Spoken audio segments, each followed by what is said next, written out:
ನೀವು ಯಾರಿಗೂ ಕೆಡಕ್ ಬಯಸದೇ ಇದ್ರು ಕೆಲವು ವಿಚಿತ್ರವಾದ ಶತ್ರುಗಳು ಹುಟ್ಕೊಂಡ್ಬಿಡ್ತಾರೆ. ಇದು ನೀವು ಬೆಳೀತಾ ಇದ್ದೀರಾ ಅನ್ನೋದ್ರ ಸಂಕೇತ. ಸತ್ಯದಿಂದ ತುಂಬಾ ದೂರ ಇದ್ರೂ ಕತೆ ಕಟ್ಟಿ ನಿಮ್ಮ ಹಿಂದೆ ಚಾಡಿ ಮಾತಾಡ್ತಾರೆ. ಇದು ನೀವು ವಿಶೇಷ ಅನ್ನೋದರ ಸಂಕೇತ.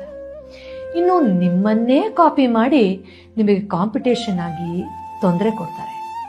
ಇದು ನೀವು ವಿಭಿನ್ನ ಅನ್ನೋದರ ಸಂಕೇತ.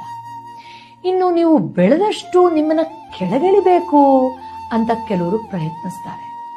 ಇದು ಅವರೆಲ್ಲರೂ ನಿಮ್ಗಿಂತ ಕೆಳಗೆ ಇದ್ದಾರೆ ಅನ್ನೋದರ ಸಂಕೇತ. ನಾನು ಏನು ತಪ್ಪು ಮಾಡದೇ ಇದ್ರು ಇವರೆಲ್ಲ ಯಾಕಪ್ಪ ನನ್ನ ತೊಂದರೆ ಕೊಡ್ತಾ ಇದ್ದಾರೆ ಅಂತ ಚಿಂತೆ ಮಾಡೋದ್ರ ಬದಲು ನಾನು ತುಂಬಾ ಜನಕ್ಕಿಂತ ವಿಭಿನ್ನ, ವಿಶೇಷ ಮತ್ತು ಪ್ರಗತಿ ಹೊಂದ್ತಾ ಇದ್ದೀನಿ ಅಂತ ಅರ್ಥ ಮಾಡಿಕೊಂಡು ಡೌನ್ಲೋಡ್ ಶೇರ್ ಚಾಟ್.